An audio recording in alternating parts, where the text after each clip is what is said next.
Hi, this is Ed Beer Jr., and this is my Part 3 multi-character scene drawing demonstration. This is a continuation from the prior segments. As I left off in the last segment, I was working on doing the contour lines of each of the feathers and detailing around the head of the Martial Eagle. Here you see that I'm working in, and this is with a 2B pencil graphite. 2B is a little bit of a softer lead. It gives me the ability to get some of those real dark values. And I'm now just starting to put some of the dark shadows, kind of redefining the lines, as well as some of the headgear, the reins, and things of that nature, as well as putting some penciling shadowing in. I'm not going to worry too much about whether I've gotten all the dark to medium tones, because I know that I can use my Tortillan smudger there to smudge all that stuff up. And of course that's the Tortillan, the paper stump or paper smudging tools. Now I'm starting to put just a little bit more detail in the feathers now as I'm actually doing line by line, just to give it some texture to it. Just like a real feather grows, it's kind of like a lot of hairs growing from the center stem, and that's what I'm starting to do right now. I'll even be working on that a little more on some of the larger feathers where they're really distinguishable a little bit later on. Now I just cast a shadow there behind the rain plate. Now I'm starting to put in the pupil of the eye, leaving a little highlight in the eye, of course. Notice that the highlight's to the front side of the face, where the light source is coming from. I'm going to be casting a bit of a darker shadow there underneath the lower jaw. There was a teeny bit of shadowing just behind the armor plating above the beak. I'm starting to put in some of the defined lines and shadows in the beak.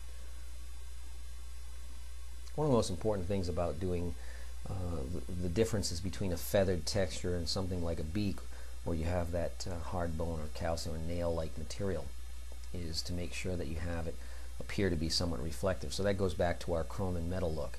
You want to leave some highlights even on the dark side of the shadowing, kind of the reflective light, if you will. Now right about now I'm just starting to put in some of the textures of the feathers. I'm working more on it than anything on the dark side, on the left side of each of those feathers, drawing a center line and then starting to put in fine, thin, one by one hair lines just to give it some extra texture. Now we're going to really focus on the soft feathering effects down by the main wing. You can see right now what we're doing is just contouring and outlining each of the feathers, and I'm really pushing the lead, pushing the pencil on the left side of each of these feathers, or on the left side of the paper, because again that's the shadow zone. I want to give that effect that each feather will kind of round off and tuck under the other one next to it.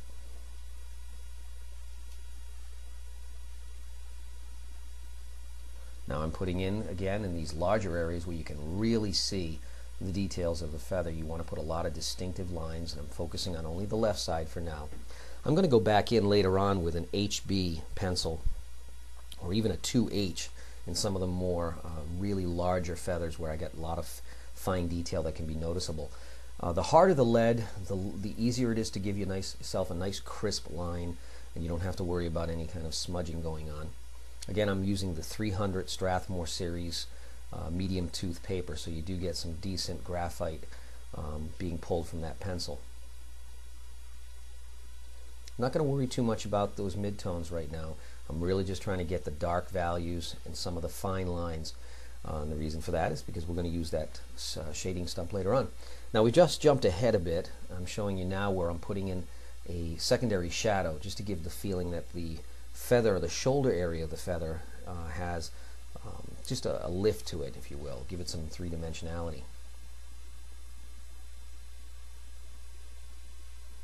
And again, those shadows are going to get a little bit more substantial and noticeable as we get to the back left side of that wing.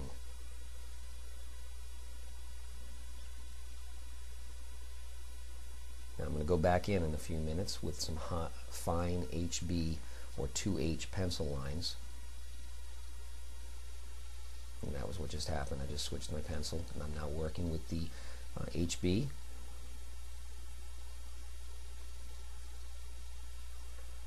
And I've switched again, and I'm now working with the 2H to the front, because that's where the lighter side of the wing is going to be, where most of the light is hitting, and we can get some really nice fine light, thin line detail.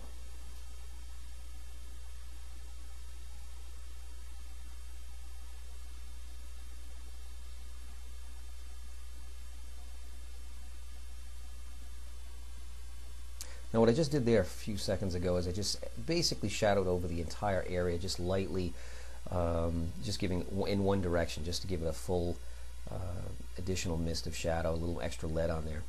Now you can see the wing is completed. I'm now working in the softer, more subtle, softer feather work, the underside of the belly. I'm starting to put some indication lines where you have the patterns to which martial eagles tend to have.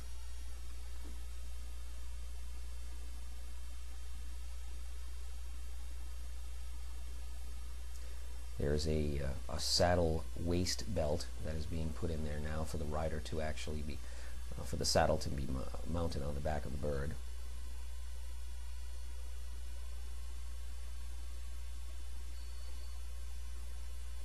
Again, putting in those little spotted patterns. And I'm working with the dark side of the leg, the right leg, and using very elongated strokes. And I'm working from left to right. I'm actually making the strokes go from the dark side and fading out each one. Now I'm very lightly adding some indication lines. Not worried too much about how dark they really are. I'm just trying to get enough lead on the paper so that later on I can softly blend it with my shading stumps or tortillas.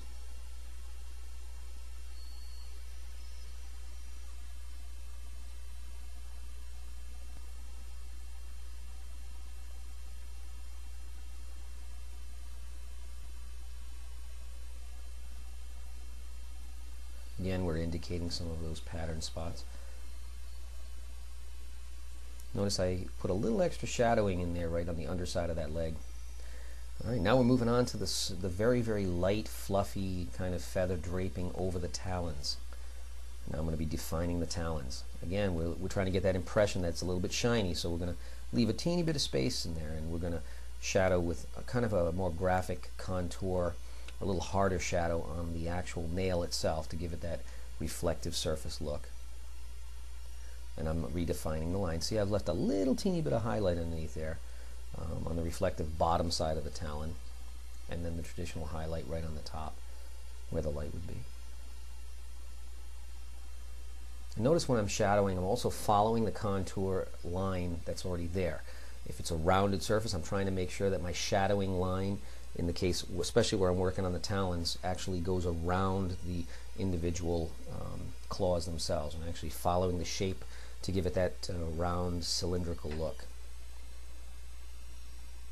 That's an important thing when you're doing sketching and shadowing, is if you can at all, try to go along with the angle or the design of the actual shape of the object you're illustrating. Now here we have the smudging stump or titian, and I'm starting to blend in, especially in those areas that we want to really distinguish the shadow and the depth, to give the feeling that whether it's the straps going around the head dressing or the reins, that it's stepping right away, it's actually up and off of the body of the bird. Now I'm also going in and I'm smudging mostly on the left side of each of those feathers, on the shadow side. And now here I'm just giving it a little bit more overall smudging to give the indication that isn't much light catching on that back side of the wing.